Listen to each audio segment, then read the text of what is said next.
আজ অনেকদিন পরে আবার লাল টুকটুকে বউ সাজলাম আমি। কেমন লাগছে আমাকে? সত্যিই কি বউ, বউ লাগতেছে? আমার তো ভেবেই খুব হাসি পাচ্ছিল। হাতে লাল ছুরি, লাল শাড়ি, আবার লাল হিজাবও পরছি। পরে আজকে লাল টুকটুকে বউ সাজছিলাম আমি। হঠাৎ করেই মন চাচ্ছিল বউ সাজতে। তো লাল শাড়ি ছিল আমার, তো সেটা দিয়ে আমি আজকে শাড়ি পরে নিলাম। তো আসসালামু আলাইকুম, সবাই কেমন আছেন? আলহামদুলিল্লাহ, আমরাও ভালো আছি। আজকে আমি সব কাপড় বার করে নিছিলাম ড্রয়ার থেকে। আমার ড্রয়ারে এত পরিমাণ কাপড় জমে গেছিল আর সবগুলো কাপড় এলোমেলো ছিল। তো ড্রয়ার গুছাতে যে আমার বিয়ের শাড়ি, জিমির আব্বুর বিয়ের পাঞ্জাবি, মানে সব স্মৃতিগুলো আমার চোখের সামনে এসে পড়তেছিল। আর আজকে এলোমেলো করছিলাম আমি, হচ্ছে হিজাব খুঁজে পাই না। আমার এতগুলো হিজাব, তারপর আমি হিজাব পরতে গেলে হিজাবই পাই না। তো সেজন্য আজকে সব কাপড়গুলো গুছাই নিব। তো হচ্ছে সব যখন এলোমেলো করছি আর সব হিজাব গুলো আমার সামনেই চলে আসতেছিল, তো হিজাব বার করতে করতে আমার চোখে আমার একটা লাল শাড়ি পরে যায়। আর এই শাড়িটা আমার বিয়ের মনে হয় 1 বছর পরে ঈদের সময় আমাকে দিছিল এই শাড়িটা। তো খুব যত্ন করে রেখে দিয়েছি। আমি তো প্রায় মাঝে মাঝে এই শাড়িটা পরতাম। প্রায় অনেক দিন হয়ে গেছে আমি শাড়ি পরি না। তো এই শাড়িটা দেখার পরেই কেন জানি আজকে আমার অনেক পরতে ইচ্ছা করতেছে।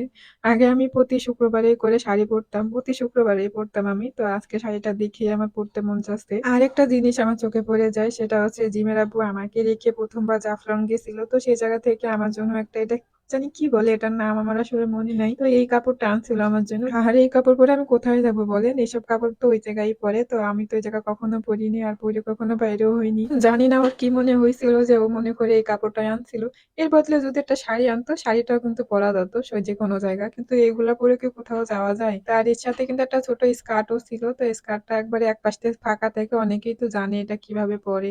একটা ফতুয়ার মতন সাথে একটা স্কার্ট থাকে আর ছোট্ট একটা ওড়না থাকে। এগুলা পরে কি এসব জায়গায় বাইর হওয়া যায়? মানুষ দেখলে কি বলবে? আর আমি এসব রেখে এখন আমার শাড়িটাই পরে নিবো। আর শাড়ি পরতে আমার খুব ইচ্ছা করছিল এখন। আর এখানে তো কাজের মহিলা তো চলেই আসে শাড়ি পরে। তো অনেক ইচ্ছা করছিল শাড়ি পরার জন্য। তো হিজাব ছাড়া আমার শাড়ি পরতে একদমই ভালো লাগে না। তো আমি হিজাব পরে নিলাম, সাথে ঠোঁটে একটু লাল লিপস্টিকও লাগাই নিছি। আর আমার সাজ তো এতটুকুই, শুধু লিপস্টিক লাগালে আমার সাজটা একবার কমপ্লিট হয়ে যায়। আমি আর কিছুই দিতে চাই না। কেন জানি আমার সাজতেই মন চায় না। তো আমি এভাবেই করে সাইজে নিয়ে শুধু হিজাব পরি। আমার হিজাব পরলেই বেশি ভালো লাগে।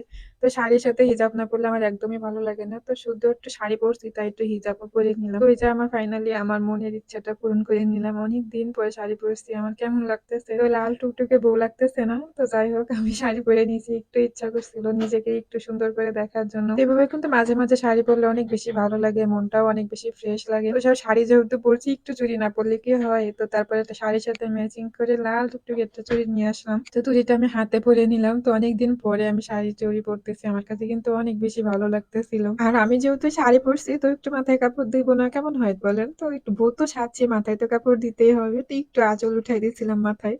তো আমি ক্যামেরাম্যান, আমি ফটোশুট করি, আমি সবকিছুই করি, আমি এডিট করি, সবকিছু আমিই করি। এই জায়গায় বসে বসে একটু আনমনা ভাবতেছিলাম, আজ হয়তো জামাই বাসায় থাকলেও একটু বেশি খুশি হতো। ও বাসায় আসার আগেই তো আমার শাড়ি খুলে ফেলাতে হবে। তো যাই হোক, আমার অনেক খিদা লাগছে, দুপুর থেকে এখনো কিছু খাই নাই। তো আজকে কিন্তু আমার পছন্দের রান্না বান্না করছিলাম। তো জিমের আব্বুর পছন্দে একদমই রান্না করি নাই, বেগুন ভাজি করছিলাম আর বেগুন দিয়ে পাঙাশ মাছ দিয়ে একবার মাংসের মতন করে রান্না করছিলাম। তো শাড়ি যেহেতু পরছি, আবার আমার মনের মতন রান্নাও করছি, তাই একটু বসে খাওয়া দাওয়া করে নিলাম। দুপুর ধরে এখনো কিছু খাইনি, কাপড় চাপড় গুছাইতে গুছাইতে আমার অনেক বেলা হয়ে গেছে। তো যাই হোক, আর আমার জিম কিন্তু ঘুমাচ্ছে। ও আরো যদি সজাগ থাকতো তো ওর সাথে একটু ফটোশুট বা ভিডিও করে নিতাম। ও যেহেতু ঘুমাচ্ছে, তো ওই জায়গায় আমি খাচ্ছিলাম আর আমার চুড়িগুলো না ঝুমঝুম ঝুমঝুম করে বাজতেছিল। তো যাই হোক, আমি খাইয়ে নিচ্ছিলাম। আর সবাই ভালো থাকবেন। আর আজকে ছোট্ট ভিডিওটা এখানে শেষ করছি। আল্লাহ হাফেজ।